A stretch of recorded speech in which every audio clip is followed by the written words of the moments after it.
as law enforcement continues to work diligently on this rapidly evolving investigation. The safety of our community remains paramount. I want to assure all that a tremendous amount of law enforcement manpower, time, and effort is being utilized around the clock, literally around the clock, in every effort to apprehend the suspect as well as to safeguard this community. As the Chief of the Lewiston, Maine Police Department, I am extremely thankful for the community's outpouring of support being offered during this tense and trying time. I extend my deepest appreciation for all of our law enforcement partners who have responded from literally around this nation.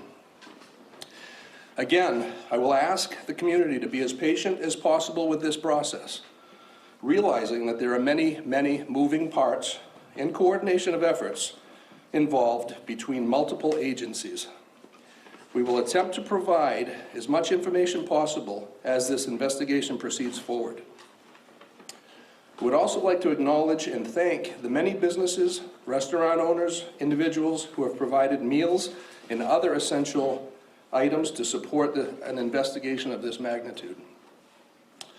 Following this press conference, details will be shared regarding counseling locations, where somebody can make a donation if necessary or asked, and the hosting of several different vigils.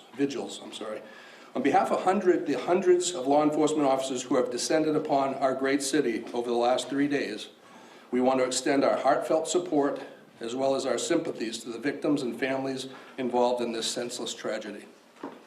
Thank you, and I'll turn it back over to Mike. Thank you, Chief. I appreciate that. So I guess for starters, I want to make sure that we always take a moment to acknowledge the victims, their families, and how this is negatively impacting the state of Maine, the city of Lewiston, and really our entire country. We know when these things occur around our country, we are all so incredibly focused on what happened, and then we try to get to the why. And there are certainly times when we can't quite figure out the why, because every one of these situations is so tragic, so outside of the norm, that it makes it difficult for community members of all types in all locations, East Coast, West Coast, it doesn't matter, to fathom how these kind of things can occur in the greatest country in the world. So we're going to continue to work towards that. And as a piece of this, I wanted to come in and really speak to the partnership that we are committed to have with you. And as we start to really flow into an operational period, we have more of a pattern to see what we're doing day in and day out. I'm going to commit to you to have a morning briefing every day at 10 o'clock right here in this location. As you can imagine, some of those briefings may be longer than others, but I want you to know that you're going to see us in the morning. And we're going to go over what happened overnight, and we're going to kind of talk about what the plan of the day is. And I'll speak to that plan of the day here in just a second. I would also say that we will certainly be considering afternoon briefings as well. If something new came up or something that we believe would be helpful for you to know and the communities to know, then we'll get back to you. Either way, you will receive a communication from our PIO, Shannon Moss, either saying we're going to have a briefing or we're not, so that you kind of have some idea what your day and your afternoon is going to look like as well. So I would also say that these daily briefings, as you can imagine, will be more operational in nature, that our families, our communities, our loved ones are always going to be in the forefront of our mind and certainly in our hearts. But we do want to talk to you about this is what we're going to do, this is what we did, because I know that's incredibly important to you. And then you're going to share that appropriately with your viewers, with your readers, and that's going to help everybody start that healing process as well. I know that information is power. You also know that there's going to be times that I won't be able to give you all the information that you need, or certainly that you want. And that won't be done because we're just not going to tell them. That's going to be done because from an operational standpoint or a tactical standpoint, there are safety concerns that I have for our first responders and that we all have for our community members. So please keep that in mind. I will go back to like a Q&A kind of a period. We want to allow that opportunity, and we're going to try to do the best we can. But if in my mind the math starts leading to, well, I'm going to get asked 10 questions and I can't answer 9 of them, then maybe that's counterproductive to a certain extent. So we're going to try to front load as much information as we can, again, with these particular sessions. So that is kind of the plan moving forward. And to speak to today's briefing in particular, I would tell you that the overnight hours, and we are on 24/7, and we will be, until the suspect in this case, again, is brought to justice. So overnight, our officers, our investigators, and that's investigating, when I say our, I'm talking about local, county, state, federal, all of our partners, been continuing to work 530 plus tips and leads that have come in from the general public, from a number of communities, a number of different relationships. And as you can imagine, those vary greatly, depending on that individual's knowledge of what happened and what they want us to do about that. So we're continuing to check those things off the list as we go. We're also continuing to do searches at the 2 primary venues here. The one being Schmenchi's Bar and Grill, and the second being the Spare Time Bowling Alley. I will tell you that it's going to be easy to think, well, how come, what's taking them so long to work these scenes, right? And because everything we watch gets solved in an hour, and it's all taken care of. But in order for us to do our jobs, to be professional about what we do, be respectful of the victims and the families that we're working with, in the process within which we work, we have to take our time. We're going to be processing every square inch of these facilities. Not only do you have the victims in question, but every one of those rounds that got fired need to be investigated. Every one of those cartridges that lays on the ground needs to be collected. The vehicles that are in those parking lots, everything that we do around this, we need to be careful, we need to be professional, and that's what we're committed to do. So I would expect that we're still days away from completing those particular investigations, those particular crime scenes. So you'll continue to see us at those locations without question. And because of that, there are also affidavits, and affidavits are essentially the first step in a search warrant or an arrest warrant or whatever that looks like. So we're continuing to draft affidavits ultimately for search warrants around any kind of digital media that we're hoping to attain or investigate. That could be phones, that could be computers, that could be video from any location. So our officers, our investigators continue to work on that material. And so that's a lot of that stuff overnight, as well as using that 3 o'clock, that 4 o'clock in the morning, using that time frame to kind of plan out what the next day is going to look like. So we've trying to get some people rotated through for operational periods. We're going to get them some rest. Now let's plan what the next day is going to look like. We have a morning briefing, which kind of kicks off and says, this is what's going to happen. We need a team to go do this. We need a team to go do that. This is who our team leads are. This is the process. And then we let those folks loose to go do the good work. And we're going to try to share some of that information with you. So as we discuss that, we have some maps and some other additional information up here with us right now. I will talk about a couple of these locations here to the best of my ability. Obviously, there's a lot of us here, and this isn't ideal as far as these maps go.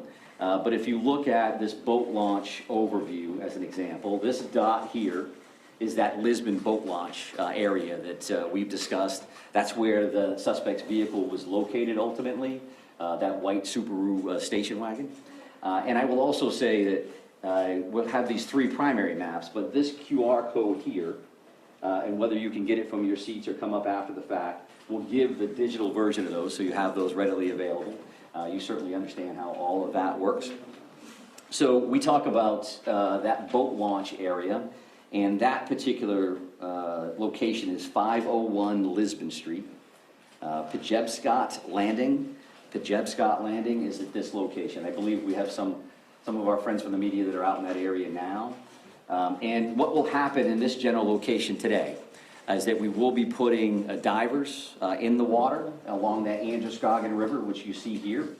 And that's going to look like a couple of different things.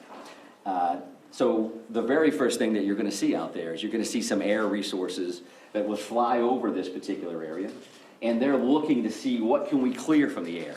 Do I have to put divers in that particular area, or can I tell from the top based on the current and how muddy the water is and all those other things, can I see to the very bottom here? So that's going to start this entire process.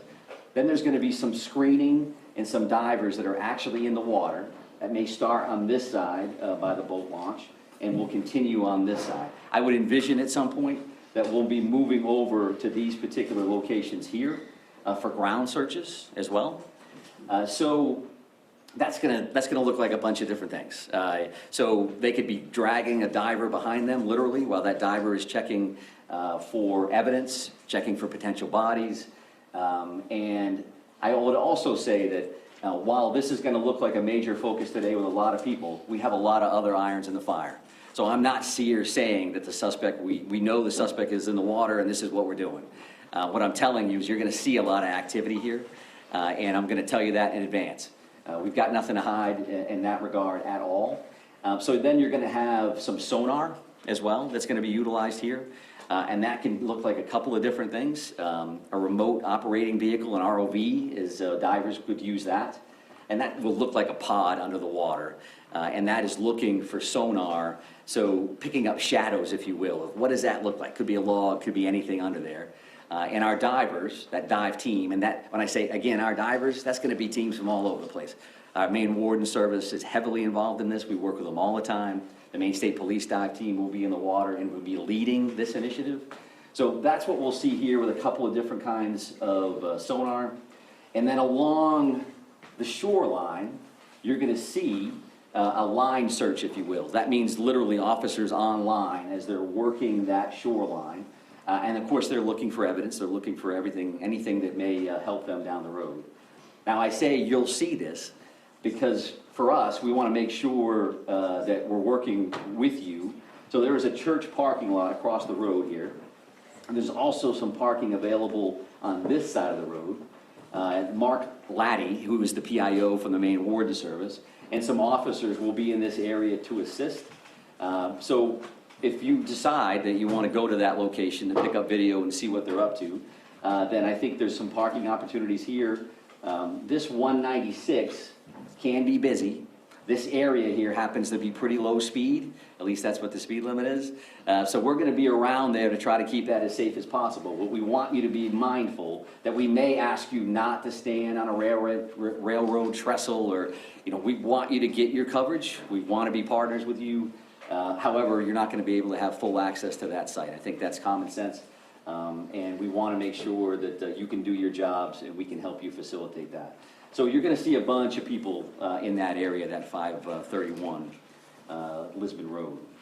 A couple of these other locations, if we start here, this is the bowling alley scene. This red dot is actually where that is. You all understand that. We will have some additional officers there checking this wood line and continuing to do those sweeps, those searches. There was a lot of shots fired in these locations. We want to make sure we have all the evidence humanly possible. And then this is far from ideal, considering it's directly behind the podium. But this is... Can we do that? We're jammed in here with the wall. Yeah, we may lean towards that QR code. If you can't see that, I apologize. We'll have to take a look at this particular option in the future if this works for us. But the bar and grill here, there is a red dot, and you can see some wood line around that. Each one of these locations is going to have lots of police officers there, as you imagine. A piece of all of these things will have a QRF, or a quick reaction force. So we're going to maintain security here because clearly, as you realize, the suspect in this case is not in custody. That continues to be our focus. And I think if you look at these two things, we have an investigative bucket with a great deal of resources that are investigating the crime, what occurred. And there's clearly an apprehension team here with a lot of folks that are involved in that. And of course, they're going to intermingle. That's a given. But I think in this scenario, I want you to keep those two things in mind. Because even though we're going to be active with this search and the investigative side, always in our mind, we're going to be looking for the suspect and making sure that the people that are involved in these various searches, to include yourselves, are safe. So that is clearly another focus that we have in mind.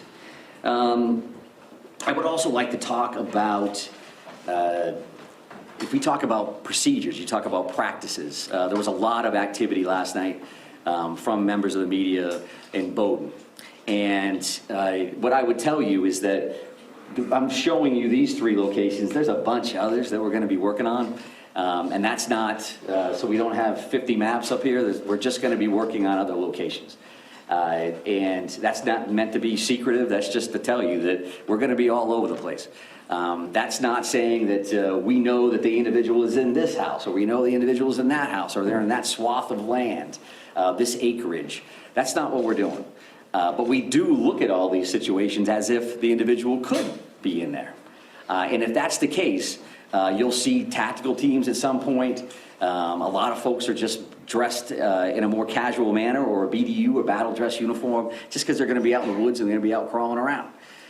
So that doesn't mean, just because we're making announcements on over a PA system, that the individual is in there and we have an armed standoff and there are police swarming. There's just a lot of resources that it takes to work these scenes, right? I mean, I think that part of it, again, is common sense. And we want to be as forthright as we can around that as well. We won't be able to say every time we're hitting a location, hey, we're going to be at this spot, and because that's just not practical, and it's not safe for a lot of folks. So if you hear announcements in PA systems, as an example, a piece of that is us just giving notification that, yes, in fact, we are the police.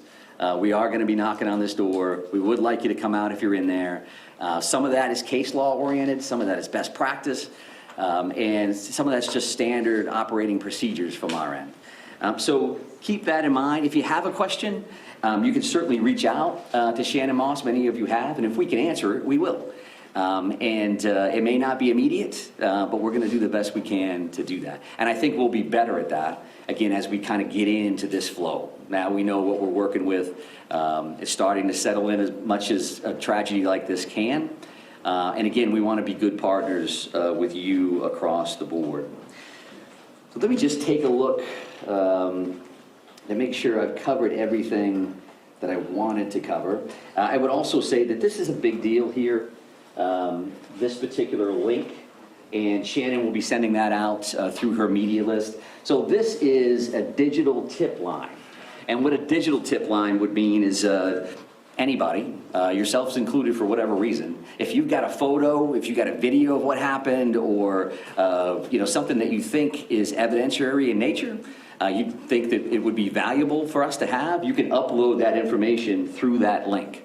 And that link stems from best practice in other communities where tragedies like this have occurred, that a lot of people have a lot of information. Where does it go? Maybe this is the key. I don't think they know that. Or they probably do know that. 75 other people sent it to them. Send it to us anyway. And we want to see that information. So that's pictures, that's video, that's any of that kind of material to that particular link. And again, the QR code is something that we already talked about from a mapping perspective. I would say that our ongoing victim services efforts, that is something that we're working with victims' families, the community as a whole, and we are working with families that have currently been notified. We're continuing to identify victims in this case, and as those occur, additional resources will be available to the general community. I would say, again, as a little bit of a reminder, some searches you may see, well, why does that search have an armored vehicle involved, and then they're walking along the river shoulder to shoulder. Some of those are going to be tactical ground searches versus just a kind of standard line search or grid search. The Maine Warden Service do this stuff all the time. They're incredible searching for people and incredibly valuable for us as it kind of expands out to evidence in many of these circumstances. We do clearly continue to have air assets, whether that's helicopters or planes. Just because they're involved, again, as we mentioned here, right, that's going to be an overview. They're just flying over that site.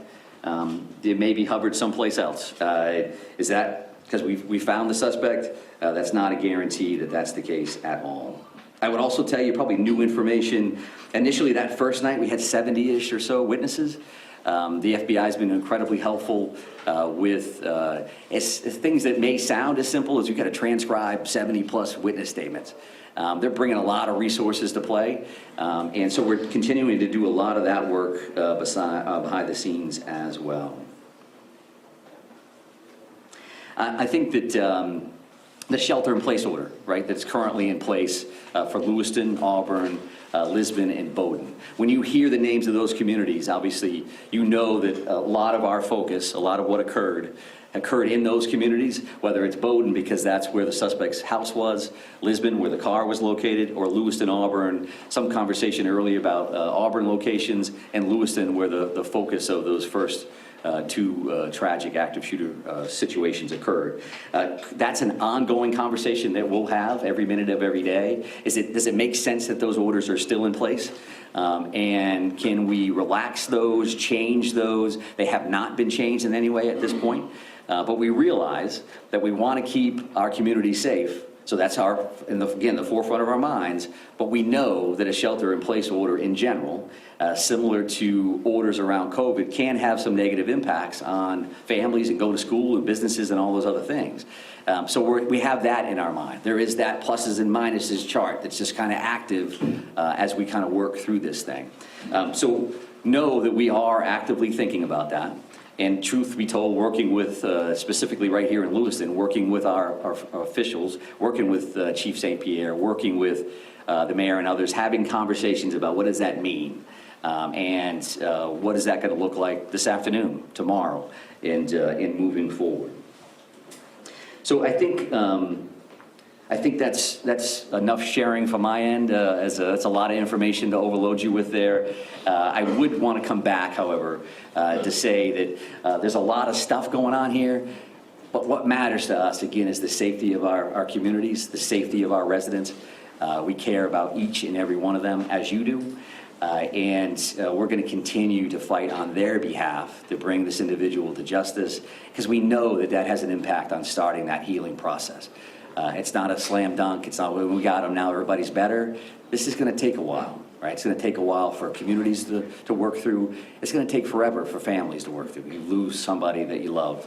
That's a big, big deal. So I don't want to get lost in the minutia of this is what we're doing and this is a map and it's a QR code. It always comes back to this other stuff for us. So again, we're going to try the Q&A deal and see where we go. Go ahead, right here. There were reports that you all found a note at his home. Do you know the contents of the note, and can you share that? Yeah, so we've heard the same thing, and there was a note at one of these residences. I'm not prepared to really talk about what that included. And I think that's probably, again, a common sense answer because that does involve, is there a mindset here? Is there a motive? What did that entail? So we'll definitely continue to work on that. And when we can release it, we certainly will.